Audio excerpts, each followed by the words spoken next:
International மார்க்கெட்ல crude oil around 9% இந்த ஒரே வாரத்துல ஏறிருக்கு. எதனால இந்த திடீர் ஏற்றம்? குரூட் ஆயில் கம்மியா இருக்குன்னு ரஷ்யா கூட டீல் போட்டு ஆயில் வாங்கிட்டு இருக்காங்கிறது நமக்கு எல்லாம் தெரியும். இதுல அமெரிக்க அதிபர் ட்ரம்ப் இந்தியா ரஷ்யா கூட ஆயில் வாங்கக்கூடாது, ஆயில் வாங்குறதுனால மட்டும்தான் ரஷ்யாவுக்கு உக்ரைனோட போர் தொடர்ந்து நடத்துறதுக்கான பணம் வந்துட்டு இருக்கு.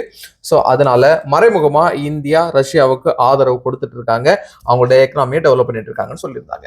இந்த சூழ்நிலையில பாத்தீங்கன்னா ரஷ்யாவோட மிகப்பெரிய ஆயில் நிறுவனங்களான ரோஸ்நெட், லூகோயில் இந்த ரெண்டு நிறுவனங்களுக்கு மேல அமெரிக்கா அதிரடியா தடை போட்டிருக்காங்க. இதோட எக்ஸ்பெக்டேஷன் தான் மார்க்கெட்ல ஆயில் பயங்கரமா ரைஸ் ஆயிட்டு இருக்கு. ஏற்கனவே இருக்கக்கூடிய சப்ளை எந்த அளவுக்கு டிஸ்ட்ரிபியூஷன்ல பாதிப்பு உருவாக்கும் அப்படிங்கிற ஒரு பயம் இருக்கிறதுனால மார்க்கெட்ல தடாலடின ஏற்றம் இருக்கு.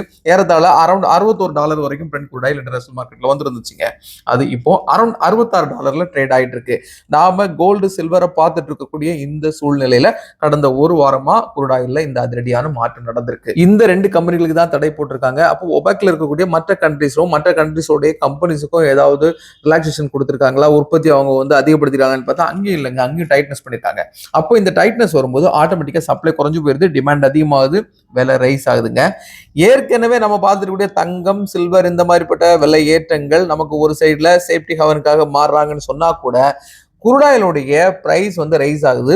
வேர்ல்டு வைடா எல்லாருக்குமே பிரச்சனையா இருக்கும். எப்படின்னா அடிப்படை தேவைகளுக்கான எல்லா பொருட்களுமே, அதே மாதிரி உணவு பண்டங்கள் இருக்கு இல்லையா, இதோடைய பொருட்கள் எல்லாத்துக்குமே வாகனங்கள் தேவைப்படும், அதுக்கு ஆயில் தேவைப்படும். அதனுடைய விலை ஏறுச்சுன்னா எல்லா பொருட்களையும் ரிஃப்ளெக்ட் ஆகும். நீங்க வாங்கக்கூடிய உங்களுடைய செலவுகள், அன்றாட செலவுகள் அது பாதிப்பு உருவாக்கும். அப்போ ஒட்டுமொத்தமா பார்க்கும்போது இன்ஃபிளேஷனை கிரியேட் பண்ணிடும்.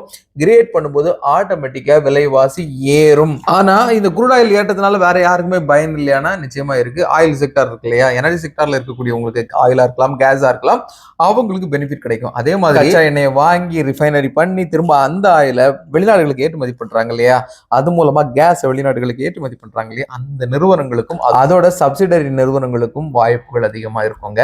இதோட குரூட் ஆயில் திரும்பவும் கண்டிப்பா விலை ஏறிட்டு இருந்துச்சுன்னா அது இந்தியன் மார்க்கெட்டா இருக்கலாம், உலகத்துல இருக்கக்கூடிய எல்லா இன்டர்நேஷனல் மார்க்கெட்டா இருக்கலாம், எல்லா இடமுமே இது ரிஃப்ளெக்ஷன் இருக்கும்.